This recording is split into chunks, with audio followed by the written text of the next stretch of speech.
Teachers day 2023 कैसा रहा? Doctor Sarvepalli Radhakrishnan का जीवन करियर और राजनीतिक करियर। डॉक्टर सर्वपल्ली राधाकृष्णन का जन्म 5 सितंबर 1888 को ब्रिटिश भारत के मद्रास प्रेसिडेंसी, जो कि वर्तमान तमिलनाडु के चित्तूर जिले के तिरुतनी गांव में एक ब्राह्मण परिवार में हुआ था।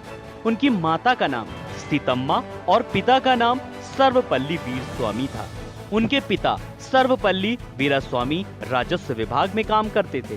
डॉक्टर सर्वपल्ली राधाकृष्णन का बचपन तिरुमनी गांव में बीता।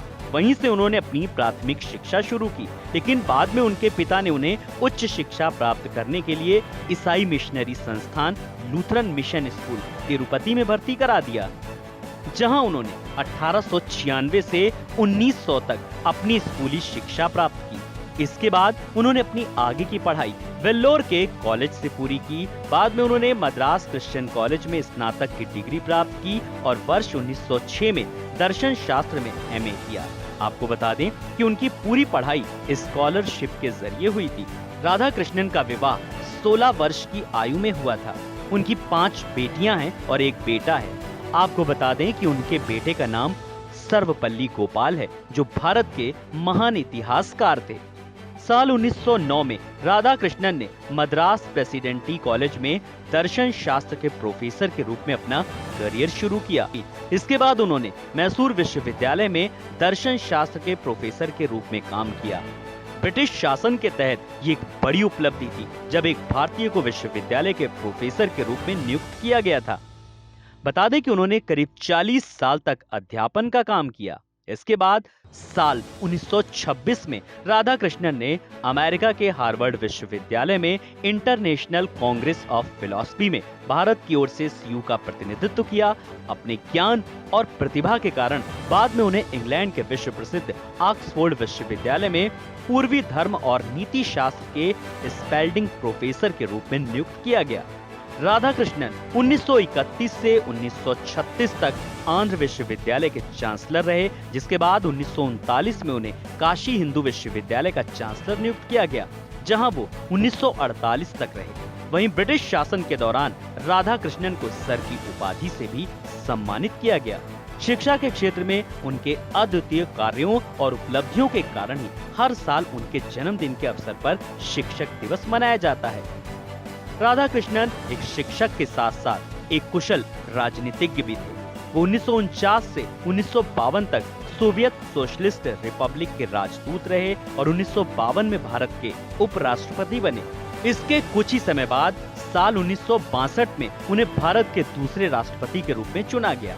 इसी बीच 1954 में भारत के प्रथम राष्ट्रपति डॉक्टर राजेंद्र प्रसाद ने उन्हें भारत रत्न की उपाधि से सम्मानित किया। इसके अलावा डॉक्टर सर्वपल्ली राधाकृष्णन को अपने जीवन में कई प्रतिष्ठित पुरस्कारों से सम्मानित किया गया, जिसमें सबसे उल्लेखनीय जर्मन पुस्तक प्रकाशन गृह द्वारा किया गया विश्व शांति पुरस्कार है।